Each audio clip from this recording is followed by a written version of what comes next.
A ciência só nos dá probabilidades, não podemos prever o caso individual. Ao receber um diagnóstico de doença terminal, as pessoas passam a te tratar como se estivesse morrendo. Muito frequentemente, nossas expectativas se tornam profecias autorrealizáveis. Quando você recebe autonomia, seu corpo reage como se isso importasse. Remissões espontâneas não são tão raras quanto a maioria das pessoas imagina. Minha mãe teve câncer de mama e ele se espalhou para o pâncreas. Esse é o fim da linha. Mesmo assim, sumiu magicamente e o mundo médico não conseguiu explicar. Doutora Ellen Langer, a primeira mulher a conseguir estabilidade em psicologia em Harvard, fez 50 anos de pesquisas sobre a ideia de que a forma como pensamos pode mudar a maneira como vemos coisas como diabetes, esclerose múltipla e até mesmo o resfriado comum. Primeiro teste da ideia de unidade mente-corpo. Pessoas com diabetes tipo 2 usavam um computador ao lado de um relógio adulterado sem saber. O nível de açúcar no sangue seguia o horário do relógio ou o tempo percebido? A mente pode literalmente curar o corpo. Em uma série de doenças muito graves, conseguimos controlar os sintomas. Nossas expectativas são muito mais poderosas do que a maioria de nós imagina. Se o placebo, o comprimido, a cirurgia, a injeção não foram o que te ajudou, você fez isso sozinho. Oi, eu sou a Mayim Bialik. E eu sou o Jonathan Cohen. E hoje nós vamos apresentar para vocês uma conversa muito poderosa, que tem o potencial de literalmente mudar como entendemos saúde e doença a partir de uma perspectiva totalmente diferente de tudo o que já vimos antes. Nós vamos analisar e explicar como a mente pode literalmente curar o corpo, como eles não são duas entidades separadas, mas sim uma só, não apenas conectadas, mas interconectadas. Se você achava que entendia a atenção plena e seu impacto, espere. Temos uma abordagem totalmente diferente sobre o tema. Nós vamos conversar com uma mulher conhecida como a mãe da atenção plena e a mãe da psicologia positiva, doutora Ellen Langer. Seu livro mais recente é O Corpo Atento, Pensando Nosso Caminho para a Saúde Crônica. Foi a primeira mulher com estabilidade no departamento de psicologia em Harvard, onde ainda é professora. Ela realizou 50 anos de pesquisas em torno da ideia de que a forma como pensamos impacta os componentes fisiológicos dos nossos sistemas e pode mudar a maneira como enxergamos as coisas. Coisas como diabetes, esclerose múltipla, mal de Parkinson, depressão e até mesmo o resfriado comum. Ela vai descrever exemplos inacreditáveis de homens de 80 anos que envelhecem ao contrário. Como os diabéticos mudam a forma como interagem com a insulina, como as pessoas se curam de tumores. Falando sobre reduções drásticas no tamanho do tumor de alguém, as implicações de como a mente pode impactar o corpo são quase inacreditáveis. A doutora Langer falará conosco sobre como o modo de enquadrar situações e as palavras usadas são importantes. A palavra remissão está mais prejudicando do que ajudando quem está em remissão do câncer? Ela também vai nos dar maneiras práticas de mudar nossas expectativas e de mudar a forma como nossas interações e atividades do dia a dia podem nos influenciar. Ela vai falar sobre o quanto a percepção influencia de fato nos nossos resultados de saúde. Conversa impressionante! Estamos animadas em receber a doutora Langer no Breakdown. Break it down. Obrigado por me receberem. Estamos muito animadas para conversar com você. E você já vinha explorando o campo do mindfulness e uma nova maneira de enxergar a saúde muito antes das pessoas sequer saberem o que era mindfulness. O que as pessoas vão levar da nossa conversa se estiverem abertas a ver saúde e longevidade por uma nova perspectiva?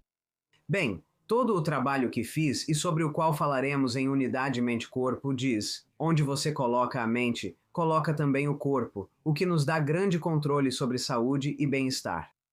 Também é o caso, e se você ler com atenção meu último livro, O Corpo Atento, é um bom livro, muito bom. Ele diz basicamente, em parte, que tudo o que existe já foi, em algum momento, uma decisão. Decisões são tomadas por pessoas e só existem quando há incerteza. Então tendemos a responder às coisas como se elas tivessem sido entregues dos céus e não pensamos em mudá-las. E quando você percebe o quão alto é o seu assento, o trabalho que está fazendo, a comida, você é tudo, foi decisão de alguém, isso te ensina que tudo é mutável. Então, não é só que nossos pensamentos podem controlar nossa saúde, é que todo dia, qualquer coisa que seja frustrante pode ser mudada. Você pode falar um pouco sobre como isso se tornou o trabalho da sua vida? Eu achei o exemplo do diagnóstico da sua mãe muito poderoso, até mesmo o exemplo da sua experiência com comida na França. Sabe, houve meio que 3 momentos que levaram você a se tornar a doutora Langer que conhecemos. Conte um pouco sobre sua origem nesse contexto. Antes dos exemplos que você mencionou, minha avó estava em um asilo e quando a vi, ela parecia perfeitamente bem, embora achassem que ela estava senil. Nós não tínhamos o diagnóstico de demência naquela época. Isso me parece estranho, pois naquela época, como todos, eu acreditava que ou você tem algo ou não tem. E novamente, como você pode ver em Corpo Consciente, eu tenho um tratamento psicológico para doenças crônicas que é baseado no fato de que os sintomas vão e vêm. Então ela falou sobre uma cobra na cabeça dela. E você sabe, eu sabia que ela só estava com preguiça de dizer. Minha cabeça parece como se tivesse uma cobra dentro. E então eles achavam que havia problemas que eu não considerava problemas. Então esse é o começo. E depois eu vi pessoas no asilo apenas sentadas, parecendo meio mortas, né, sem fazer nada. Então, no primeiro estudo que fiz no asilo foi ir lá e dar opções para essas pessoas escolherem. Eram coisas bobas, quase, sabe? Porque quem estava no comando não ia me deixar mudar o equilíbrio de poder. Então, enfatizei que eles eram capazes e deveriam tomar decisões como onde receber visitas. E sabe, no seu quarto, no refeitório, do lado de fora e assim por diante. De qualquer forma, esse tratamento muito simples resultou em pessoas vivendo mais tempo. Espere um segundo, como isso é possível? Sabe como isso pode ser? Você está tomando decisões e de repente tem mais chances de estar vivo. Então, esse foi o experimento que deu origem à teoria da unidade mente-corpo. A ideia que vamos discutir na nossa conversa com você é que quando você tem autonomia e acredita que você importa, seu corpo reage como se realmente importasse. Mas o importante é, como você passa de ok, eu estou no controle, para o corpo realmente mudar. E quando temos ideias de dualismo entre mente e corpo, isso se torna um grande problema. Como você transforma esse conceito abstrato chamado pensamento em algo material como o corpo? Refleti sobre isso e achei ridículo. Essas são só palavras, mente e corpo. Então junte as duas. Onde a mente estiver, o corpo também estará. Agora, as histórias que levaram a essa ideia, quando essas coisas aconteceram, essa ideia nem passava pela minha cabeça. Então eu me casei quando era absurdamente jovem. E nós fomos para Paris em lua de mel e estávamos em um restaurante e eu pedi um prato misto. Um dos itens do prato misto era pâncreas. Perguntei ao meu então marido qual era o pâncreas e ele apontou algo. Eu como todo o resto, agora chega o momento da verdade. Será que eu consigo comer o pâncreas? E eu já disse isso antes. Ainda me surpreende pensar que por estar casado eu precisava comer o pâncreas, mas de qualquer forma sentia que devia comer aquilo. Eu começo a comer e literalmente passo mal. Ele começa a rir. Não é apropriado nunca, muito menos na nossa lua de mel. Por que você está rindo? E ele disse, porque isso é frango. Você comeu o pâncreas faz tempo, então eu me fiz passar mal.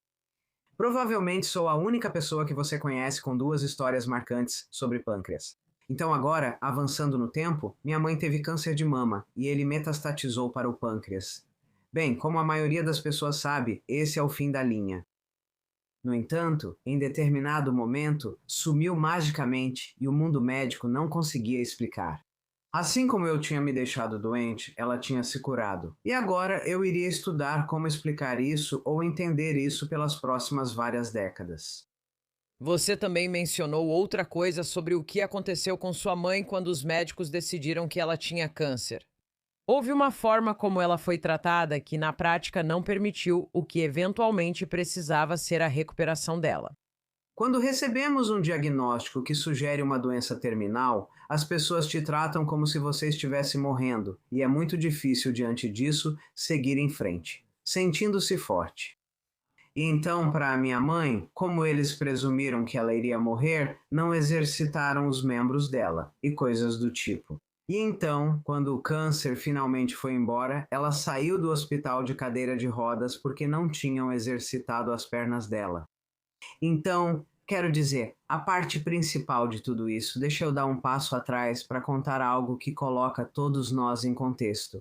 Eu estava em um evento de cavalos agora, como vou tornar isso relevante? Fica comigo, tudo bem. E esse homem me perguntou se eu podia cuidar do cavalo dele para ele, porque ele ia buscar um cachorro quente para o cavalo dele. Cachorro quente, o que ele é? Maluco? Cavalos não comem carne. Ele volta com o cachorro quente e o cavalo comeu. E foi aí que percebi que tudo o que eu achava que sabia podia estar errado. Agora, uma pessoa normal ficaria preocupada com isso. Meu Deus, eu não sei de nada. Fiquei empolgado, pois isso mostrava que o que diziam ser impossível talvez fosse possível. E então, quando pensei sobre isso, e já escrevi sobre isso, que as pessoas precisam entender que a ciência só nos dá probabilidades. Sabe, que se você fosse fazer um experimento para ver se cavalos comem carne, teria que dizer que tipo de cavalos, quanta carne misturada com quanto grão, quando você vai dar isso para eles. Um monte de coisas, então você descobriria que a maioria dos cavalos não come carne, e isso é um tanto complicado, então abreviam dizendo que cavalos não comem carne, mas na verdade alguns cavalos comem sim.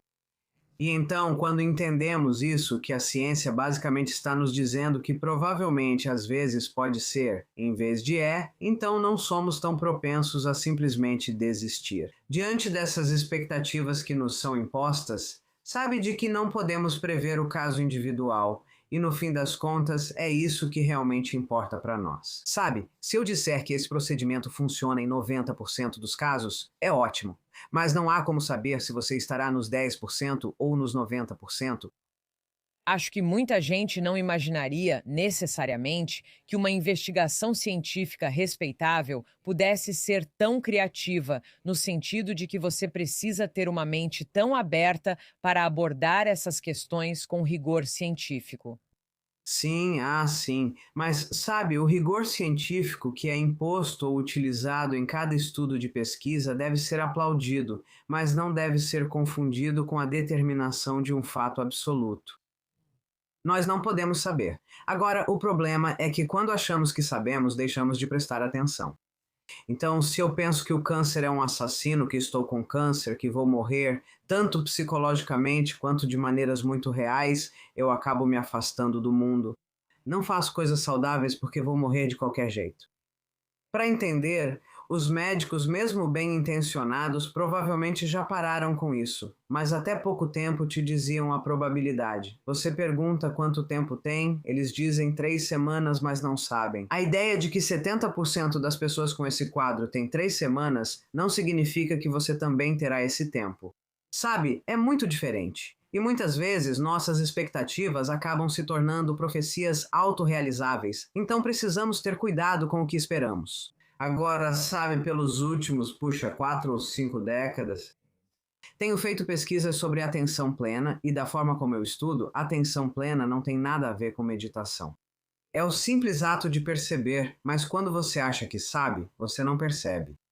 Então, a falta de atenção, uma forma interessante de entender isso, é que ela frequentemente está errada, mas raramente tem dúvidas.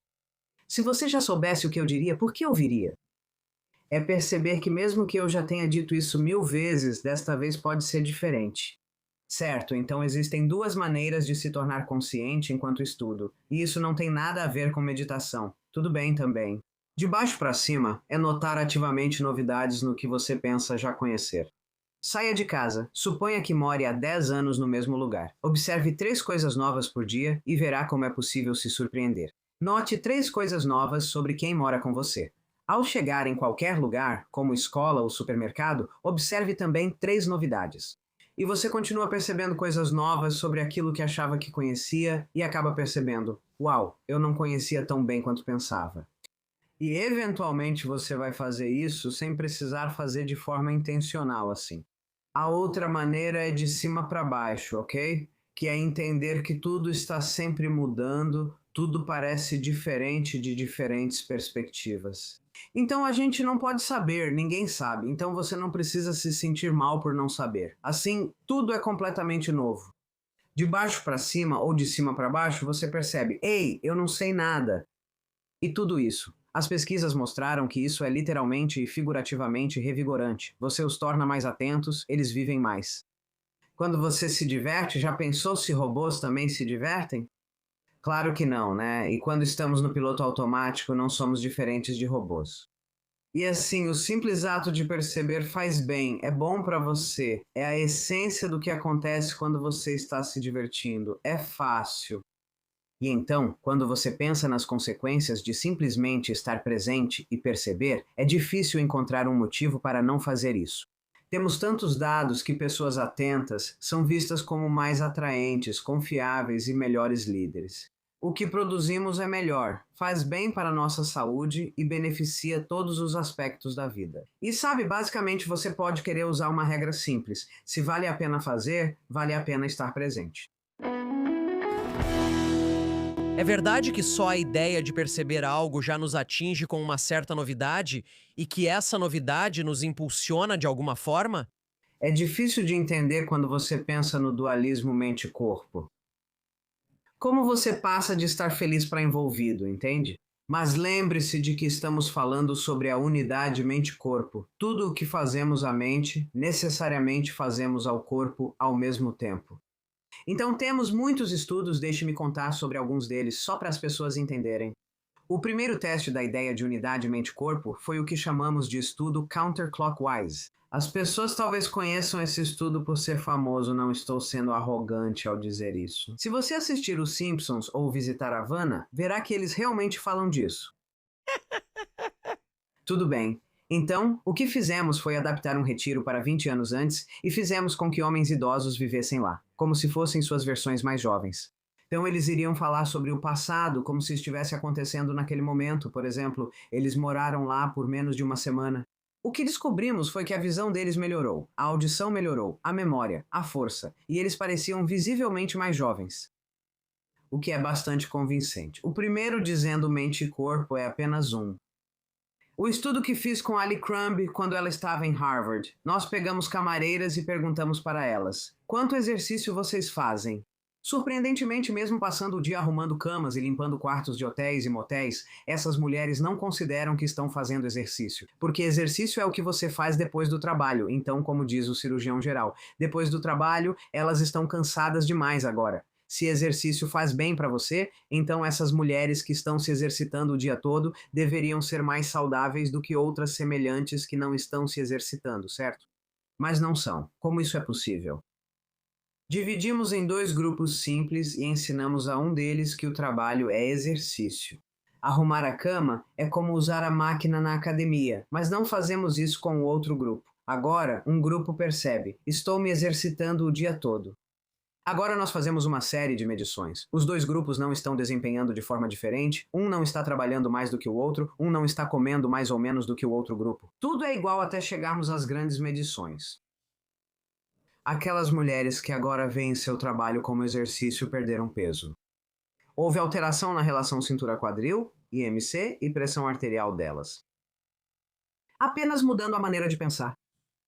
Elas estão percebendo as coisas de outro jeito, não é que não estejam notando. Agora estamos falando sobre o significado que atribuímos às atividades e como entendemos que essa atividade está relacionada ao nosso bem-estar. Claro, só faz sentido esse estudo se as pessoas acreditarem que exercício faz bem. Agora eles veem seus funcionários se exercitando e devem esperar mudanças na saúde, que é o que alcançamos. Vou te mostrar outro estudo recente que fiz com meu aluno de pós, Peter Ungel. Causamos uma ferida, mas não grande, pois isso não seria legal. Mesmo que eu quisesse, as autoridades não permitiriam, mas é uma ferida. E temos uma pessoa sentada na frente de um relógio sem saber que o relógio está manipulado. Para 1/3 das pessoas, ele vai o dobro da velocidade do tempo real. Para 1/3 das pessoas, ele vai a metade da velocidade real. Para outro terço, está no tempo real. E a pergunta que estamos fazendo é: a cura resulta como uma função do tempo percebido? Ou do tempo real? Agora, a maioria das pessoas acha que vai cicatrizar quando tiver que cicatrizar, mas não, ela cicatriza com base em quão rápido você acha que o tempo passou. Há muitos estudos assim, como um estudo do sono em que pessoas acordam em laboratório. Novamente mexo no relógio. Veja se você dormiu 2 horas a mais, a menos ou quanto realmente dormiu. Funções cognitivas e fisiológicas acompanham o sono percebido. Sim, eu ia citar o experimento do relógio do sono. Muitos dos seus estudos se concentram em tempo e maneiras de manipulá-lo. O tempo também é uma manipulação de laboratório fácil de fazer. A ideia é que, se você convencer as pessoas de que elas dormiram mais, mesmo que tenham dormido menos, essa percepção já é suficiente para fazê-las decidir que estão descansadas. E se você convencê-las de que dormiram menos, mesmo tendo tido 8 horas seguidas de sono? Penso nisso para quem já teve uma criança pequena, principalmente as que querem mamar a noite inteira. Você sabe, muito disso é sobre a sua percepção, e eu acho que esse é meio que o fio condutor que passa por toda a sua pesquisa e também por todo o livro. E entender que as nossas percepções estão sob o nosso controle. Então, isso novamente significa que podemos controlar todas essas coisas onde de outra forma poderíamos nos sentir meio impotentes. Se quisermos tornar isso tangível para alguém que tem um corte, por exemplo, até onde isso se aplica e isso se mantém mesmo após meses sem dormir? Existe alguma realidade biológica ou é tudo subjetivo? Geralmente faço esses estudos para mostrar possibilidades, sem saber até onde você pode ir. Vou te dar um exemplo que ilustra isso, e é impressionante. Anos atrás, eu integrava a divisão de envelhecimento da Escola de Medicina de Harvard, liderada por Jack Rowe, médico. Liguei para o Jack e perguntei quanto tempo leva para um dedo quebrado sarar. Ele respondeu, não sei, uma semana. Eu disse, o que você diria se eu dissesse que posso curá-lo por meios psicológicos em 5 dias? Ele disse, tudo bem, eu disse, e em 4 dias? Ele disse, tudo bem. Eu disse, e em 3 dias? Ele disse não. Eu disse, tudo bem, e em 3 dias e 23 horas? A questão é, em que momento, sabe? De repente você não consegue fazer isso. Existem certos limites biológicos para o que estamos falando. Existe um efeito de piso. Tem que haver um efeito de piso, assim como existe um efeito de teto. Todos nós aprendemos certas coisas e, sabe, uma fratura leva um certo tempo para cicatrizar. E, sabe, as coisas acontecem de uma maneira específica. E é muito difícil para nós entendermos isso, mas isso era só uma teoria, era só uma ideia, era apenas uma explicação para o que acontece com muitas pessoas, não necessariamente com todas. E, sabe, então você me perguntou sobre limites. Sabe, eu não sei, mas isso eu sei. Eu realizei praticamente todos esses estudos com a ideia de mostrar às pessoas que as possibilidades vão muito, muito além do que a gente supõe. E que, ao invés de, sabe, assumir, como eu disse antes, o médico diz, você tem 3 semanas de vida, que sabe, agora eu deveria dizer, bem, como ele ou ela pode saber disso se não pode? E como você pode provar que isso está errado? Como você pode realmente mudar as coisas para você mesmo? Se não acreditar que é possível, não vai conseguir. Se acreditar, talvez consiga. Não estou sugerindo, sabe, que se você tem câncer em estágio 4 e se não fizer nada, morreria dentro de uma semana, que, sabe, você vai conseguir, sabe, correr uma maratona. Mas o que estou dizendo é que não podemos ter certeza de que isso não pode acontecer.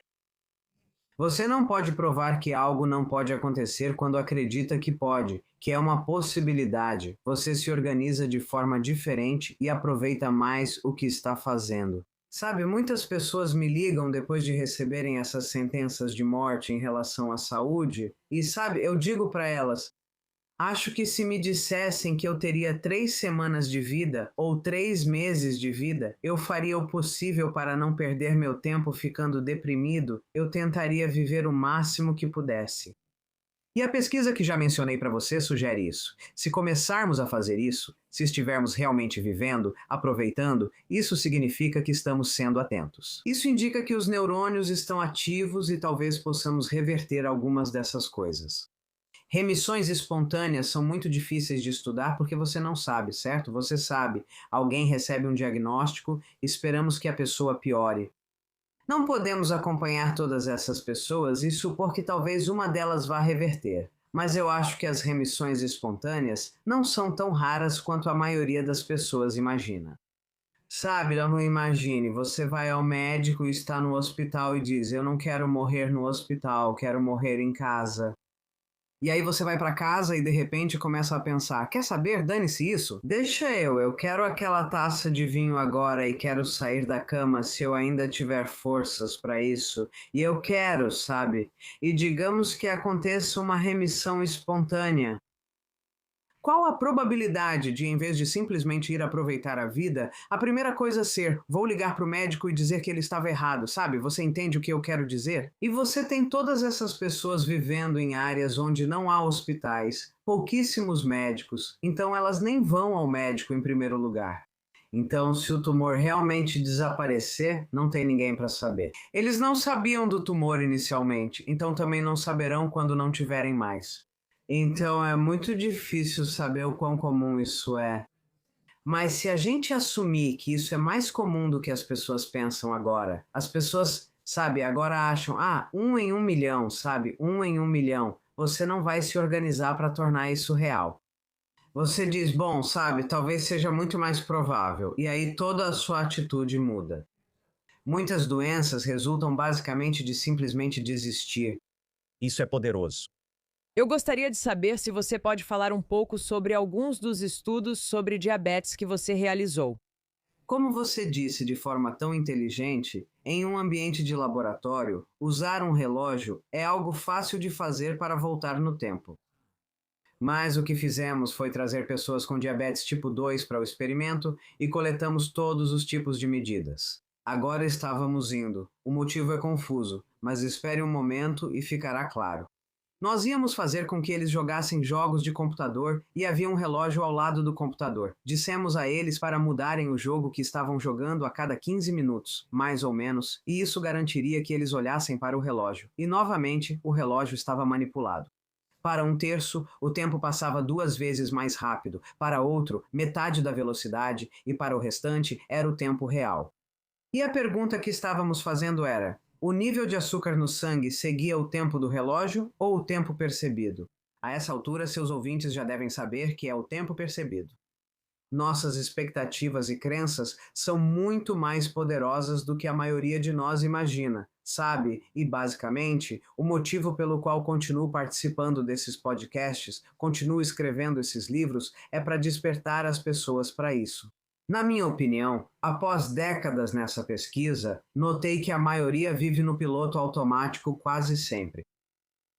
Então, essencialmente, você fica preso em uma vida não vivida e, sabe, está na hora de romper esse selo, se envolver e aproveitar tudo o que está disponível para você. E nenhum de nós sabe quanto tempo temos. Sabe, agora temos pessoas, os baby boomers, pessoas da minha idade, que estão determinados a viver mais tempo.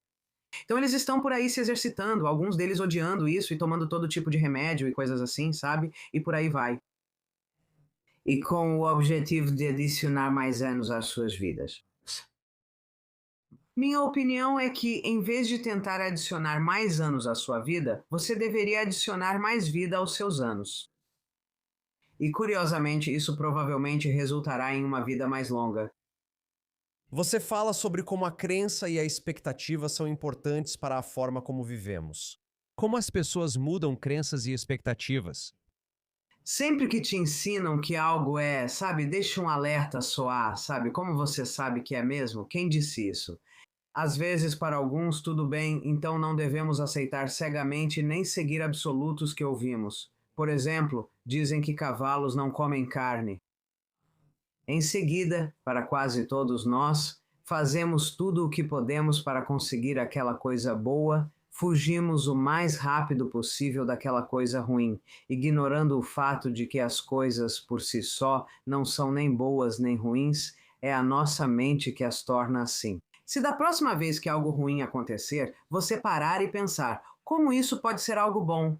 E se a mesma coisa pode ser potencialmente boa ou ruim, você apenas fica parado, não precisa fugir dela nem correr atrás dela, você pode simplesmente ser. E se você faz esse tipo de coisa com frequência. Veja, eu tive um papel na terapia cognitivo-comportamental há décadas e décadas, onde você aprenderia se fosse a um terapeuta cognitivo-comportamental, para reformular a situação atual. Mas se você, não estou falando sobre reformular, você diz, se você fizer isso com frequência suficiente, não precisa. Sabe, um momento atrás, meu computador estava ficando maluco agora. E daí? Mas, se eu disser, ai meu Deus, eu não vou conseguir, sabe? Quando você percebe a vantagem, se realmente tivesse desligado, sabe? Eu sairia e almoçaria mais tarde, sabe? Isso também seria bom. Não importa o que aconteça, tudo é potencialmente bom. E você não está mentindo para si mesmo. Porque as coisas não são, em si mesmas, boas ou ruins, mas porque elas não são boas ou ruins. E ver o lado ruim te deixa estressado e maluco, provavelmente não é sensato fazer isso agora. Interessante porque eu acho que a principal causa de doenças e o principal motivo que leva as pessoas à infelicidade é o estresse. E o estresse não é uma função dos acontecimentos. O estresse é uma função da forma como enxergamos os acontecimentos. Então, se você ampliar essa visão e perceber, sabe, digamos, eu tenho medo de fracassar na prova, tenho medo que meu cônjuge me deixe, tenho medo que o podcast fique horrível, seja lá do que você tem medo, e agora você se pergunta, sabe, por que que isso pode estar errado? Sabe, toda vez que você está estressado, na verdade existe uma expectativa de que algo vai acontecer, e quando acontecer, vai ser horrível. Mas nós podemos prever, achamos que podemos prever, mas não conseguimos prever o caso individual. Podemos prever que um tratamento é bem-sucedido, digamos, para 75% das pessoas que o recebem. Não podemos prever para quais indivíduos ele será eficaz, certo? Então não podemos prever. Então, diga a si mesmo: aqui estão 3 ou 5 motivos pelos quais pode ser diferente do que estou pensando. A pessoa não vou reprovar, meu computador não vai dar problema, seja o que for. Agora vem a parte mais difícil. Vamos imaginar que essa coisa que você temia realmente aconteça. Como isso pode ser realmente uma coisa boa? E se você conseguir dominar como essa coisa que você temia é na verdade uma vantagem, então você está livre. Você faz isso algumas vezes e fica cada vez mais fácil. Então, não sei, devem ser 60 anos, 50 anos, vamos dizer, desde que eu precisei ressignificar alguma coisa, porque nem me ocorre como algo negativo em primeiro lugar.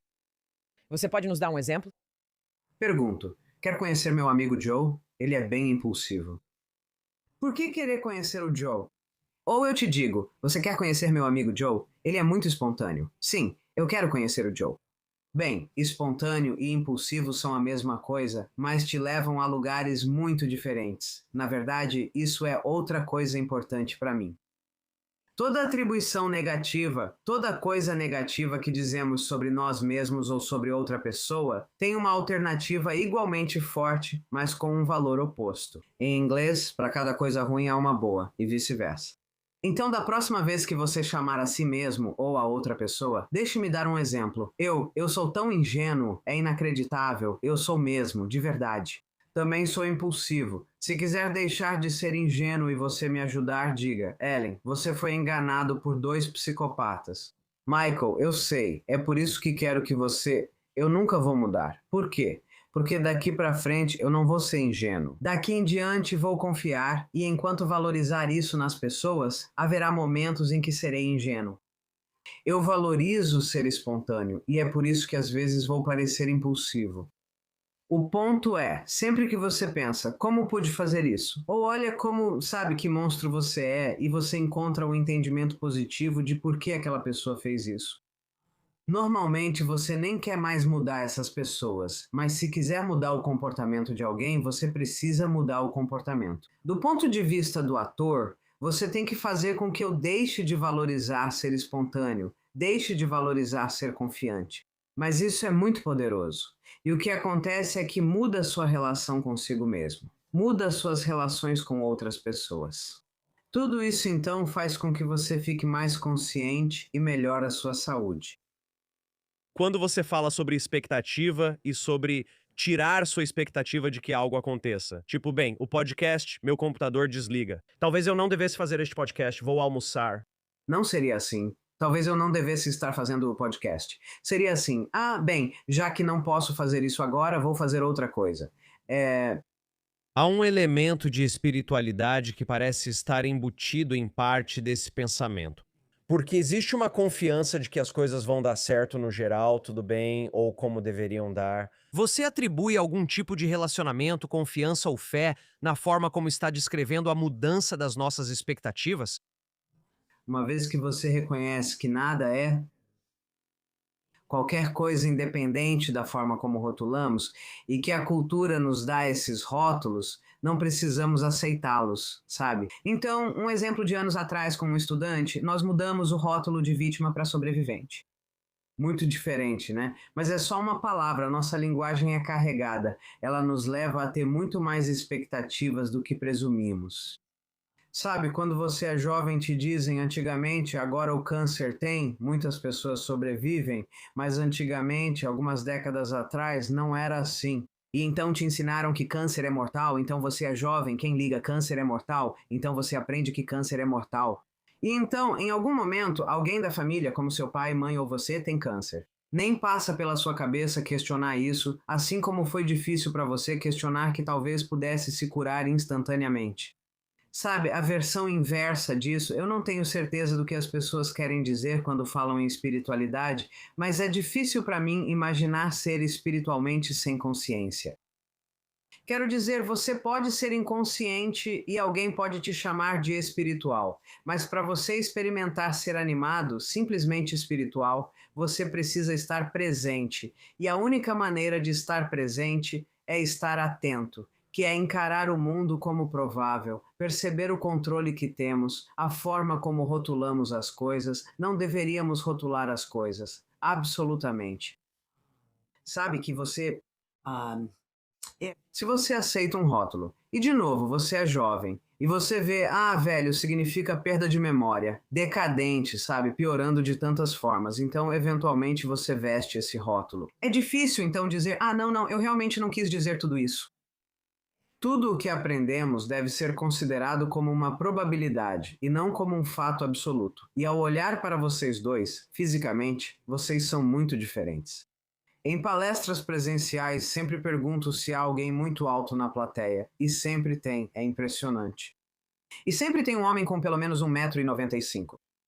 Então eu o convido para subir ao palco e lá estou eu com 1,60 m e ele com 1,95 m. Ok, então nós ficamos engraçados juntos. E então eu simplesmente faço a pergunta: devemos fazer algo parecido físico do mesmo jeito? Parece loucura. Peço para ele levantar a mão, que é uns 8 centímetros maior que a minha. Devemos segurar uma raquete de tênis do mesmo jeito? Certo. Então, o ponto aqui é que quanto mais diferente você for da pessoa que criou a regra, mais importante é não seguir a regra cegamente. Então, se eu tenho 1,60 m e a minha mão é desse tamanho, e você está me ensinando tênis e diz, é assim que você segura a raquete, certo? Bem, talvez eu encare isso como uma sugestão, não como algo absoluto. Conte para nós o quão comum nosso mundo é baseado nessas suposições. Não poderia ser mais comum. O que estou dizendo é que chegamos a isso porque quase todos agimos no piloto automático quase sempre.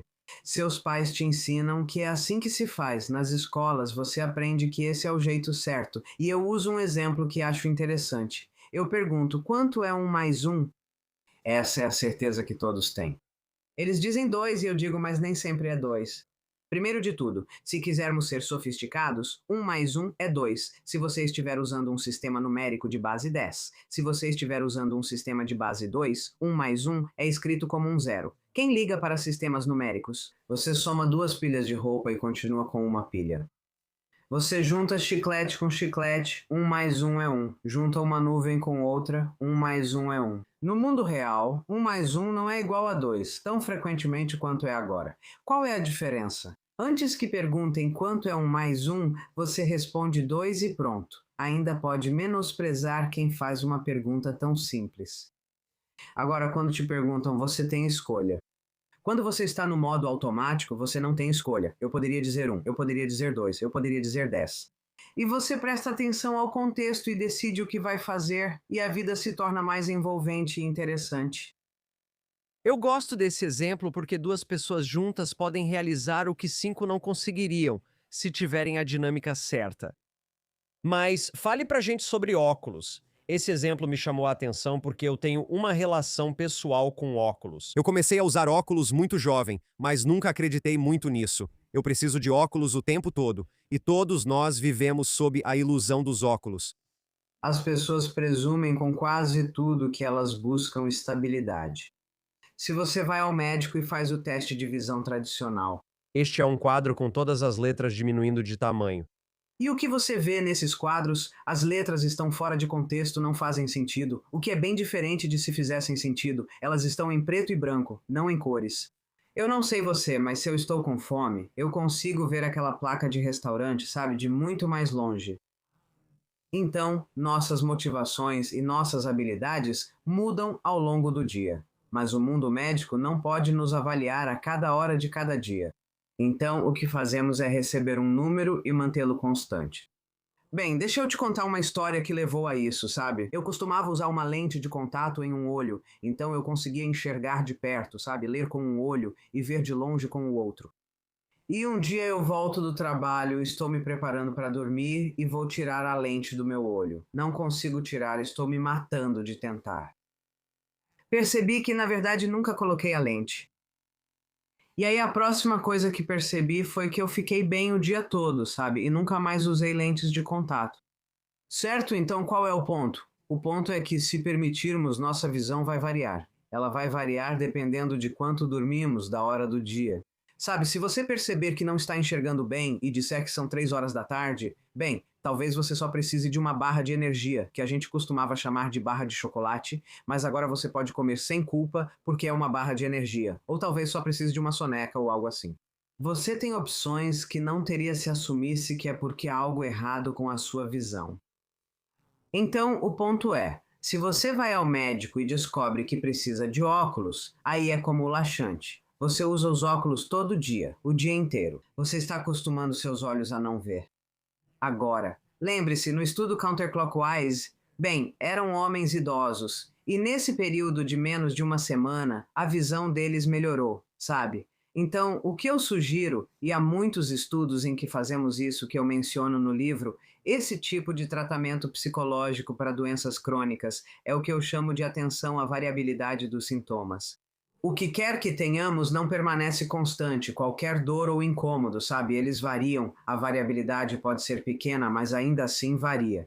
Então a questão é, por quê? Por que agora estou um pouco melhor do que da última vez, sabe? E se você faz isso com a visão, por que agora eu consigo enxergar? Mas às 4 horas eu não consigo enxergar, sabe? Então você considera possíveis razões e as testa. E assim descobrimos que em uma série de doenças muito graves, como Parkinson, esclerose múltipla, dor crônica, sabe, um monte de doenças desse tipo, conseguimos controlar, amenizar os sintomas. Simplesmente fazendo a pergunta: como está agora? Está melhor ou pior do que da última vez que verifiquei? E por quê? E quando você faz essa pergunta do porquê, você está praticando a atenção plena, o que por si só já é bom para a nossa saúde. Ligamos para as pessoas em vários momentos do dia e perguntamos: como está agora? Melhor ou pior que antes? Por quê? Elas também podem fazer isso sozinhas. Basta configurar seu smartphone para tocar em 1 hora, depois tocar em 1 hora e em 40 minutos, 2 horas e 6 minutos. Não importa, apenas continue variando, que é o que as pessoas fazem. Elas têm uma doença crônica, assumem que os sintomas vão permanecer os mesmos ou só vão piorar. Você começa a encontrar padrões no motivo que refletem estresse ou condições emocionais? Sim, seja lá o que for. Ao perguntar, você tem mais chances de obter resposta do que se não perguntar. Por exemplo, se você se sente estressado o tempo todo. Ninguém está estressado o tempo todo na mesma medida. Agora vou te ligar periodicamente para perguntar como você está e se está melhor ou pior do que da última vez. E por quê? Você pode até estar bem quase o dia todo, mas conversar com Ellen Langer é péssimo. Nesse caso, a cura é fácil. Não fale comigo, tudo bem? Sabe, então não faz mal, sabe? E é uma maneira que ajudamos pessoas com doenças muito graves. Apenas revertendo o que quase sempre fazemos, que é manter as coisas paradas. Cavalos não comem carne. 1 mais 1 é 2. Isso é o que for, como se as coisas não estivessem mudando naturalmente. Sabe, a linguagem espiritual para algo muito parecido é manter a possibilidade de algo mais, manter a possibilidade de que possa ser diferente do que pensamos que é. Que o jeito que pensamos não é como realmente é, e se pensarmos diferente sobre isso, isso se torna diferente. Você fala sobre algo com o qual eu realmente me identifiquei, que as pessoas se condicionam com a linguagem que usam o tempo todo, com a noção de tentar. Eu sou muito sensível à linguagem. E por isso eu percebo, sabe, eu tenho um capítulo no livro, um capítulo divertido, onde eu chamo de melhor do que melhor. E nós temos muitas pessoas e muitos dos meus colegas fazem pesquisas incríveis para nos levar daqui, que é ruim, até aqui, que é bom. Digo que há um lugar ainda melhor para estar. E tentar é um exemplo. A palavra tentar, você não tenta comer um sorvete, você come o sorvete. Então, a palavra tentar já traz consigo uma expectativa de fracasso. Então, desistir não é bom. Então, tentar é melhor do que desistir, mas melhor do que tentar é simplesmente fazer. Ao fazermos o estudo, meus alunos disseram: "Esse é o estudo do Yoda." Respondi: "Ótimo, talvez assim mais pessoas prestem atenção." O que eu achei mais divertido foi que muitos anos atrás me pediram para fazer um sermão em uma das igrejas de Harvard. E eu disse sim porque eu digo sim para quase tudo, mas eu sou judeu e não sou religioso. Então, agora que eu aceitei, sobre o que eu vou falar? Então, tudo bem, eu pensei. Bom, eu poderia falar sobre perdão, não é religião, mas é algo religioso, sabe? Eu poderia me safar com isso. E aí começo a pensar sobre o assunto e percebo algo meio sacrílego. Se você perguntar a 10 pessoas se o perdão é bom ou ruim, o que elas vão responder? É bom. É bom, né? Se você perguntar para 10 pessoas se a culpa é boa ou ruim, o que vão responder? É ruim, né? Mas você não pode perdoar a menos que primeiro culpe. Bem, isso é interessante. Nossos perdoadores agora são nossos culpadores. Você culpa as pessoas por coisas boas ou ruins? Você culpa as pessoas por coisas ruins, mas as coisas em si não são boas nem ruins. Então, o que temos aqui? Temos pessoas que veem o mundo de forma negativa, que culpam e depois perdoam de coração divino. Agora, se você culpa, é melhor perdoar do que não perdoar. Mas existe um jeito melhor do que o melhor, que é o que eu estava descrevendo antes, que é entender que o comportamento das outras pessoas faz sentido a partir da perspectiva delas quando elas agem assim, senão elas não fariam. Ninguém acorda de manhã e diz: "Hoje eu vou ser desagradável, agressivo, grosseiro e incompetente." Sempre que estamos rotulando alguém, de novo, existe uma versão positiva disso. Então talvez você queira me perdoar por ter sido ingênuo. Isso se torna desnecessário quando você percebe que sabe o que eu sou é confiável. E eu não preciso te perdoar por ser inconsistente, na verdade. Eu prefiro te valorizar por ser tão flexível, então tudo muda. Então o perdão é bom se você culpa, mas se você entende, isso elimina a necessidade de perdão. E é a mesma coisa com a saúde, que temos pessoas que são informadas de que estão em remissão. Agora, é claro, estar em remissão do câncer é melhor do que ter um caso ativo de câncer. Mas por que eles chamam isso de remissão? Sabe, se você está resfriado e o resfriado passou, você está em remissão? Se estamos falando sobre a nomenclatura do que a palavra remissão significa, significa que você está sob um monitoramento mais rigoroso do que se você não tivesse câncer e do que se você fosse parte da população em geral. E significa que sim, eles vão verificar os marcadores de câncer, que em muitos casos podem indicar que você tem um tumor crescendo que pode te matar. Quero dizer, essa é apenas a explicação clínica do que remissão geralmente significa. Não faz tantas décadas assim. O modelo médico era tal que eles acreditavam que a psicologia era irrelevante para a saúde de uma pessoa. A única forma de adoecer era pela entrada de um antígeno. Então, você diz para alguém que está em remissão de novo: "Bom, isso é melhor do que ter o câncer ativo, mas agora eu ainda estou um caco de nervos. Será que vai voltar ou não vai?" Então, a questão é que você pode com a mesma facilidade se ver como curado. Se você se considera curado, segue com sua vida, em vez de sofrer o estresse de se preocupar com o câncer. Agora, se, digamos que você está livre do câncer e pega câncer de novo, de certa forma, vai ser como o último câncer, porque nós chamamos de câncer. Mas, em muitos outros aspectos, será diferente daquele, o que nos permite vê-los como diferentes. A mesma coisa com um resfriado, sabe? Quando você se cura do resfriado, provavelmente, em algum nível, ainda resta algum vestígio, mas você não se vê como estando em remissão. E então, quando você pega outro resfriado, isso não te assusta tanto. Eu já venci centenas desses ou dezenas desses. Você pode falar um pouco sobre o resfriado comum? Sabe, essa é uma daquelas coisas que muitas pessoas presumiriam. Isso é simples e direto. Você é exposto a um vírus, pega um resfriado e então o vírus segue seu curso, sabe? Passando por todo o processo que precisa passar. E quando o vírus morre, você não está mais resfriado. Quando as pessoas acreditam que vão pegar um resfriado, porque as levamos a isso, têm mais chance de ficar resfriadas do que quando não acreditam. E, sabe, a pesquisa precisa ser replicada, mas leva tanto tempo para conseguir permissões e fazer essas coisas, e foi durante a Covid e tudo mais. Vamos deixar assim: não há razão para supor, com a grande variedade de distúrbios, doenças e enfermidades que estudamos, que o resfriado comum seria diferente. É interessante porque isso volta ao que você estava sugerindo antes sobre o que não pode ser, sabe? Todo mundo aceita a palavra placebo. Todo mundo sabe que placebos são eficazes. Agora, placebo é um nada. Você toma um comprimido de nada, um comprimido de açúcar, e acha que é alguma coisa, e então isso te cura. Quando você está resfriado e toma algo que acha que vai te curar, você se organiza de forma diferente, sabe? E parte disso, tudo isso, ajuda na cura. Do jeito que Jonathan funciona, mesmo quando está doente, ele fica repetindo: eu não estou doente, eu não estou doente. Ele apresenta sintomas de doença e fica rabugento, mas não admite estar doente, como se nunca tivesse ficado doente. Mas há outro ponto que precisamos observar. Às vezes é divertido pegar um resfriado, você pode ficar na cama, assistir televisão, comer bolinhos, ter alguém cuidando de você, se você tiver sorte. E então, nem sempre queremos estar tão bem quanto achamos que gostaríamos de querer estar. Jonathan não gosta que cuidem dele, então faz sentido. Aqui está a pergunta sobre limites que você tinha antes. Acho que você está pegando um resfriado. Nesse ponto, provavelmente você não pode virar à direita ou à esquerda e evitar que isso aconteça.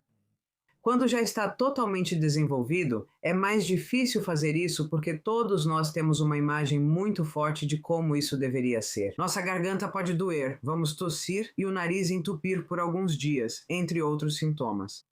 Sabe, ter uma pandemia global também trouxe muitas conversas sobre sintomatologia, evolução e coisas desse tipo.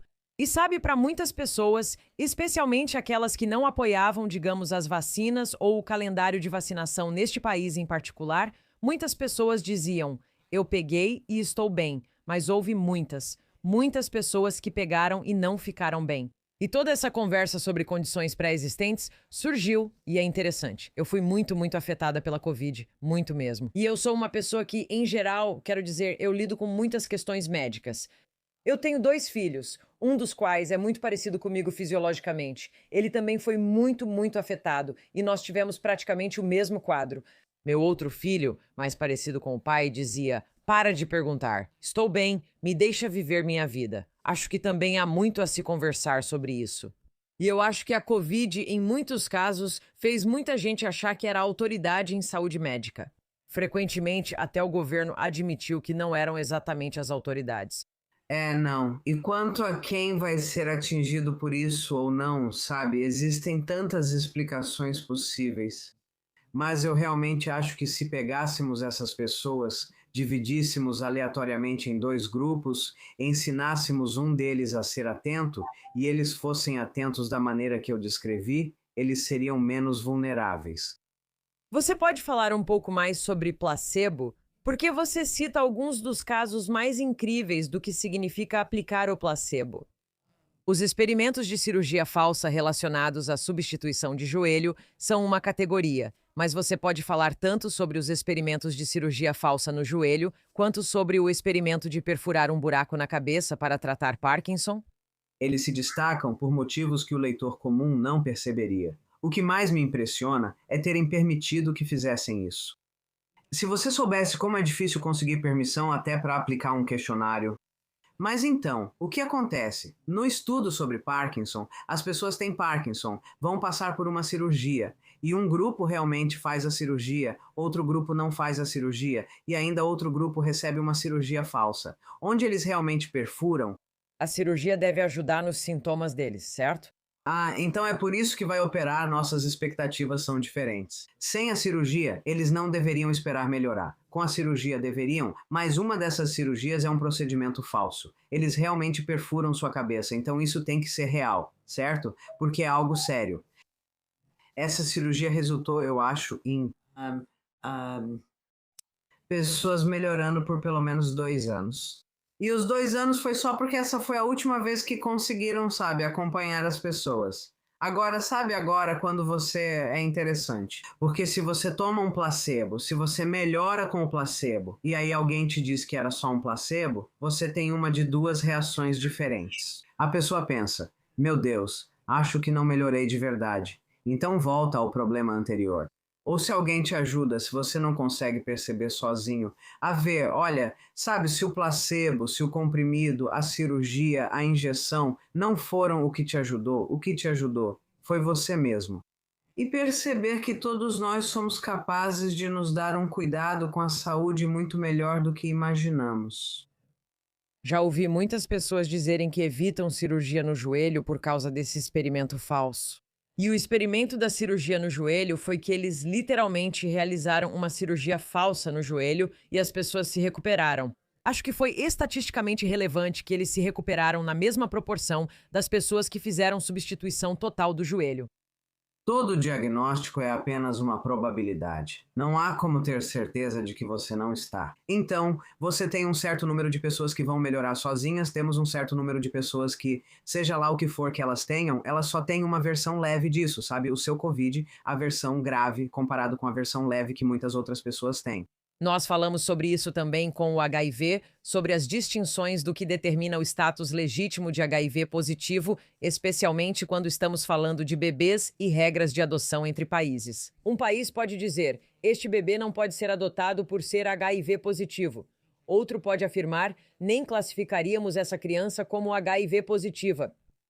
Você sabe que ao receber um diagnóstico, seu comportamento muda muito, certo? Essa foi uma das primeiras perguntas que você me fez. Alguém, você sabe, recebe a notícia de que tem câncer. Elas se isolam, sentem pena de si mesmas, talvez com razão. As pessoas se afastam porque não se sentem à vontade, mesmo sabendo que câncer não é contagioso. Afinal, o que dizer depois de "sinto muito, você está com isso"? Então, as interações sociais delas são reduzidas. Elas voluntariamente se afastam de muitas das atividades que fazem e todas essas coisas que são boas para nós, sabe? Então, se você acredita que por qualquer motivo vai ficar bem, você acaba não fazendo justamente aquelas coisas que tiram o seu bem-estar. Você menciona no livro a história de um homem. Vou ler agora. Ele tinha tumores do tamanho de uma laranja, tumores realmente muito grandes. Deram a ele 2 semanas de vida e deram um medicamento experimental. Você pode nos contar o que aconteceu com esse homem? 2 vezes. Sim, então o tumor desaparece. E depois ele lê que o medicamento era na verdade um placebo, então o tumor volta. Um homem recebeu o diagnóstico de 2 semanas de vida e um suposto medicamento experimental. Esse tumor, que por todos os relatos não deveria ter desaparecido, desapareceu. Depois, ficou claro para ele que tinha recebido um placebo e o que aconteceu? O tumor voltou, certo? Então isso já é incrível. Depois, deram a ele o que chamaram de medicamento com dose dupla. Disseram: temos um novo medicamento experimental, é dose dupla. Ele tem a possibilidade de te curar. E o que aconteceu? Os tumores diminuíram de novo. Depois ele descobriu que havia um relatório final dizendo que o medicamento que ele recebeu era essencialmente inútil. Ele morreu pouco tempo depois. Sim, sim. Agora, eu acho que se voltarmos ao que eu disse sobre a unidade mente-corpo, sabe? Onde quer que a mente esteja, o corpo estará. E se você assumir que essa coisa vai te matar, tanto de uma forma social e psicológica, como eu disse há pouco, você está fazendo coisas que vão acelerar a sua própria morte. E também que o corpo está recebendo suas mensagens da mente. Sabe, havia isso. Instituição mental, e uma ala da instituição era chamada de ala dos sem esperança. Como estavam reformando, transferiram todos da ala dos sem esperança para uma mais esperançosa. E as pessoas melhoraram. E então as reformas terminaram, então agora eles foram levados de volta para a ala dos sem esperança. E mais pessoas morreram do que seria esperado por qualquer métrica. As pessoas tendem a viver até a neta se casar, coisas desse tipo, e magicamente morrem logo depois. Sabe, para muitos de nós, não morremos até estarmos prontos para morrer. Isso é diferente se você for atropelado por um carro ou levar um tiro. Essas são escolhas. Eu escolhi atravessar na frente do ônibus. Isso mesmo. Sim, mas quero dizer, o ponto principal não deve se perder em tudo isso, que nós temos um enorme controle sobre nossa saúde e bem-estar. E a maioria das pessoas hoje está exercendo apenas uma pequena porcentagem desse controle. E precisamos acordar e aproveitar as vidas que estamos vivendo. Alguns dos exemplos mais poderosos que você dá, como pintar verrugas com cores brilhantes e dizer aos pacientes que elas vão desaparecer quando as cores saírem, realmente faz com que as verrugas sumam. Vimos que asmáticos podem melhorar depois de usar inaladores que, no final das contas, não continham nenhum medicamento. Metade dos pacientes com colite apresentou menos inflamação intestinal após receber um placebo informado como benéfico para a inflamação. Sei que não é sua área de pesquisa, mas tenho certeza de que está ciente. Há muitos médicos e pensadores que estão falando sobre a base biológica da manifestação, visualização e pensamento positivo e o que eu geralmente chamaria de positividade tóxica. Mas pessoas como Joe Dispenza, pessoas como Bruce Lipton, construíram suas carreiras em torno disso. Quais são as propriedades literalmente moleculares e celulares da mudança que podem acontecer quando manifestamos, quando acreditamos, quando nos colocamos nesse tipo de estado de vibração mais elevada? Qual é a sua perspectiva sobre os mecanismos biológicos que podem estar por trás do que está acontecendo aqui? Ou o tipo de habilidade que temos de certa forma, vender esse tipo de coisa, como podemos mudar suas células quando mudamos sua mente? Tudo o que acontece em qualquer nível está acontecendo simultaneamente em todos os níveis. Então, eu não sei, ou a neurociência específica, isso não importa, mas não acreditar que há uma mudança simultânea, para mim, não faz sentido. Já faz um tempo que a neurociência é a moeda corrente, então Jeremy Gray e seus colegas fizeram esse estudo há alguns anos. Posso me confundir um pouco aqui, mas a essência deve ficar clara. Ele apresenta resultados de pesquisas reais para um grupo de pessoas, e para outro grupo ele apresenta os mesmos resultados, mas com dados de neurociência inventados e ridículos. E o que acontece é que quando há neurociência envolvida, as pessoas acreditam. Acho que isso é parte do que há de bom no que Bruce e Joe estão fazendo, independentemente da veracidade final. Você dá um pequeno mecanismo e as pessoas dizem: "Ah, isso deve ser verdade", porque agora elas conseguem explicar.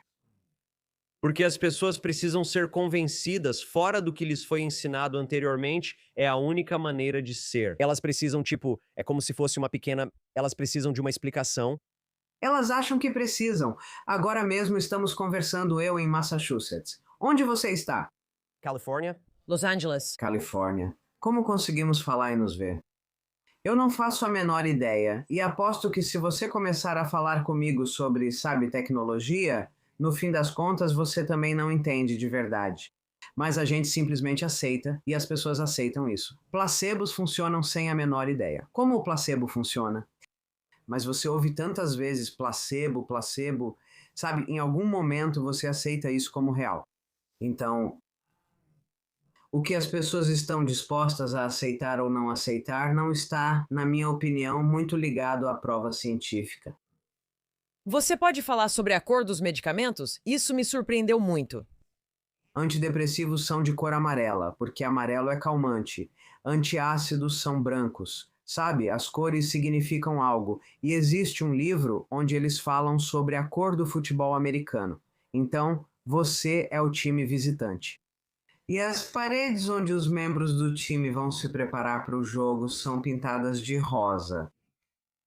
Rosa é calmante. Sabe, e isso é real. Dados indicam que, ao usar vermelho em um encontro, a pessoa tende a gastar mais dinheiro com você. Depois de ouvir essas coisas, você pode garantir que isso não funcione com você. Cores, cheiros, sons, sabe, nos lembram de coisas. E quando somos lembrados de algo, então nossa mente assume o controle e se comporta de uma maneira um tanto previsível. Quero dizer, isso foi tão informativo e também muito divertido ouvir todos esses exemplos e também a forma como você apresenta tudo isso. A visão predominante sob a qual operamos é, você sabe, o que é conhecido como modelo biopsicossocial, que implica que fatores biológicos, psicológicos e sociais estão todos interagindo. Enquanto você meio que nos despede, isso é suficiente? Ou a forma como você está apresentando as coisas é ainda mais possível para compreender melhor mente e corpo?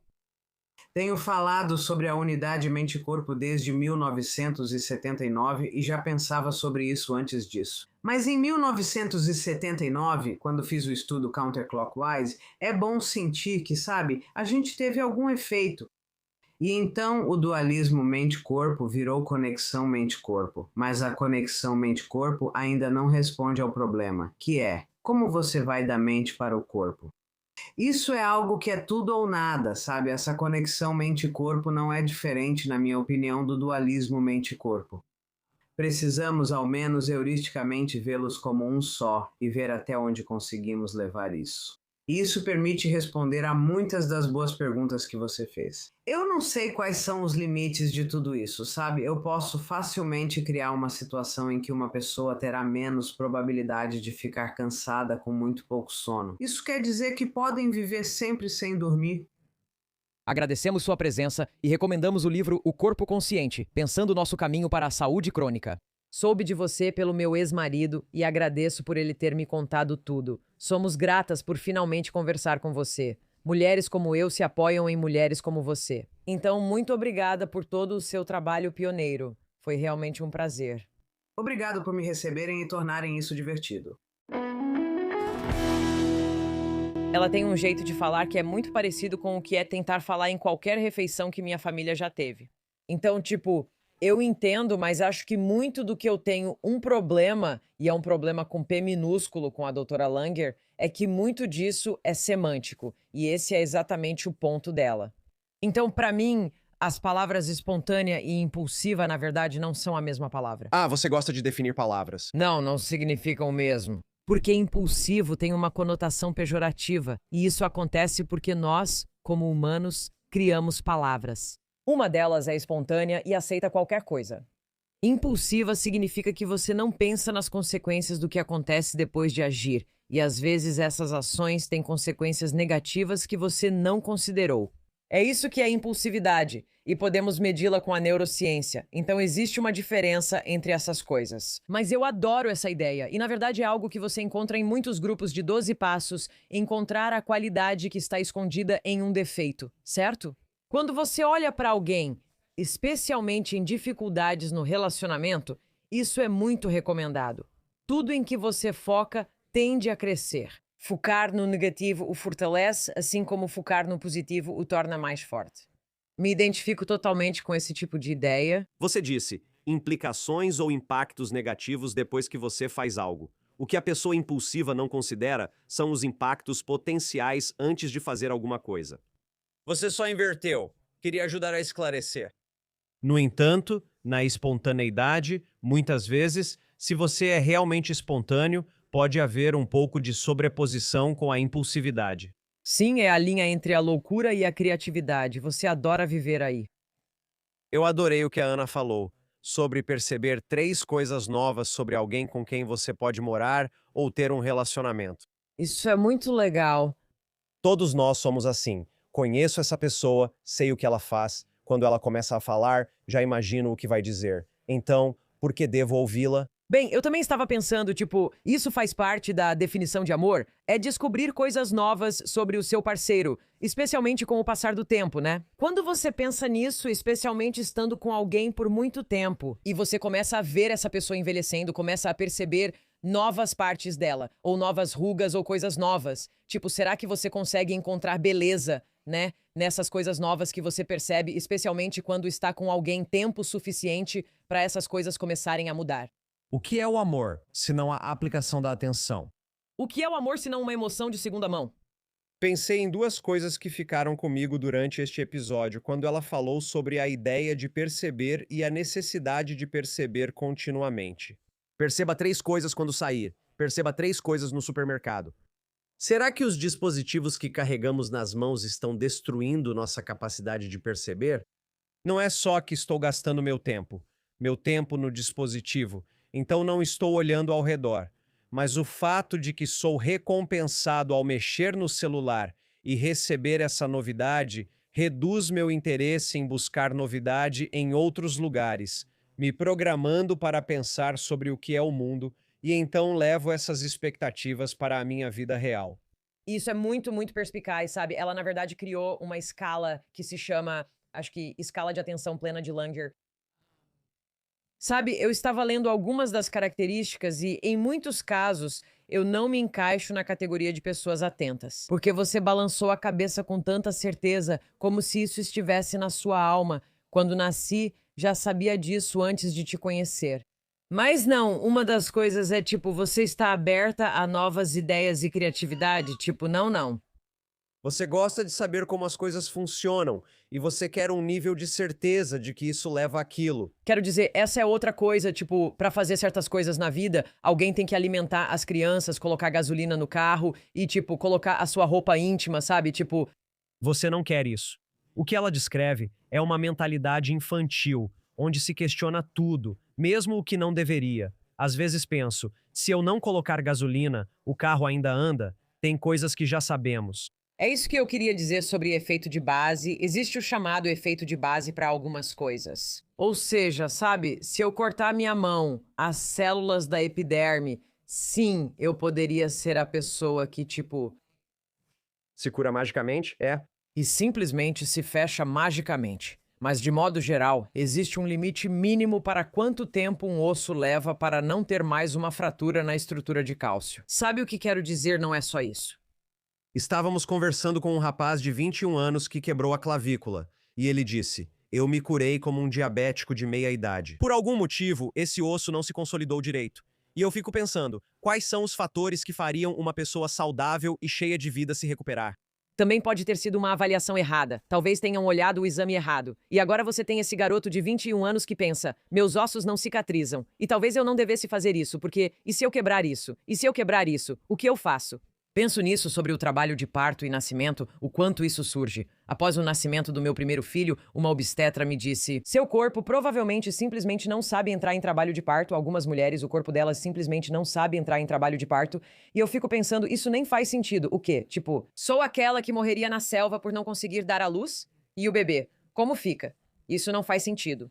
Com meu segundo filho, entrei em trabalho de parto sozinha até o parto. Liguei para o médico e disse: adivinha de quem é o corpo que sabe entrar em trabalho de parto? Mas isso está na sua cabeça, né?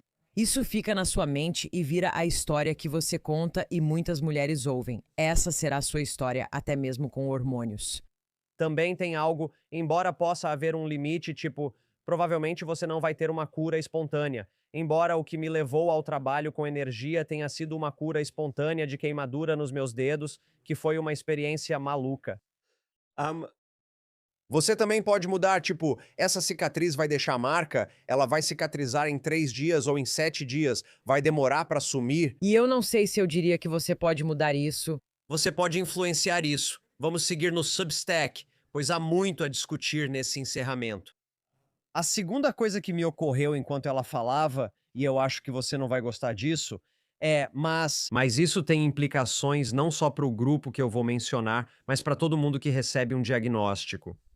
Há um terreno escorregadio aqui, pois precisamos ser honestos e admitir quando há algo a melhorar.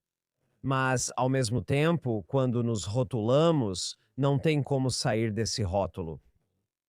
São pessoas em salas de 12 passos que dizem: eu sou isso. Ah, isso é interessante. Eu sou um dependente químico, eu sou um alcoólatra, eu sou um codependente, eu sou viciado em alguma coisa. Usaria o exemplo do alcoolismo, especialmente para quem está no AA. Acho que Moshe Kasher comentou sobre isso quando participou do nosso podcast. Muitas pessoas criticam a ideia de que, ao ser rotulado como alcoólatra, não se pode mais beber e a abstinência total seria a única cura. Sim, há algumas pessoas, mas acho que isso é um pouco diferente. Acho a ideia muito interessante, mas ela difere um pouco do trabalho da doutora Langer. Quero esclarecer que não incentivo ninguém a beber, nem digo que não pode. Você está incentivando as pessoas a beberem e a não acreditarem no alcoolismo. Eu não estou. O que estou dizendo é que o rótulo de eu sou isso versus estou me recuperando ou eu, sabe, mudei meu relacionamento com algo, tipo, parte da linguagem que usamos para nos identificar. Eu acho que existe uma linha entre identificar um problema para que você possa lidar com ele na sua vida e buscar ajuda e adotar essa mentalidade de paciente para o resto da vida. Acho que isso aparece até fora das conversas sobre os 12 passos. A gente vê isso no diagnóstico e autodiagnóstico desenfreados de coisas como TDAH, toque, né? Dizer, eu tenho toque, sou tão toque. Há muitas características em pessoas meticulosas, antes chamadas de anal-retentivas. Isso já justifica um diagnóstico completo? Então esse é o rótulo que você coloca como hashtag, não necessariamente. E quando chegamos às conversas sobre medicação, especialmente com crianças, quando você medica uma criança que tem problemas de déficit de atenção, versus isso é uma questão clínica e essa criança precisa ser medicada o dia todo versus. Existem certas situações em que, quando essa criança é colocada, é assim que ela se comporta, mas ela foca perfeitamente bem quando blá blá blá. Acredito que isso seja verdade para muitos diagnósticos, até do espectro e ansiedade. Quando dizemos, especialmente para crianças, que merecem medicação para não sofrer assim, ou o que está acontecendo no mundo ao seu redor que está produzindo esse diagnóstico. É quem você é? É situacional? E uma vez que colocamos esse rótulo neles, certo? E já conversamos sobre isso, até mesmo sobre rotular, sabe? Com o espectro. Se você diz para uma criança que ela é autista, certo? Isso é diferente de deixar essa criança evoluir e aprender por si mesma. Obviamente, há certas crianças para quem esse rótulo é muito, útil, mas o próprio rótulo pode ser, sabe, complicado. Muito bem, disse um. Acesse o Substack Dr. Maim Bialik no Substack para se juntar à comunidade Breaker. Neste episódio em particular, você vai entender mais sobre si mesmo através do diagnóstico e os desafios e rótulos que isso carrega. Eu também vou fazer uma pergunta muito pessoal para a Maim. Quando a doutora Langer estava falando sobre mudar crenças e expectativas, as coisas não serem boas ou ruins, e mudar as narrativas que temos e que carregamos o tempo todo. O que veio à minha mente foi: como isso se relaciona quando as pessoas não fazem as coisas do jeito que você quer?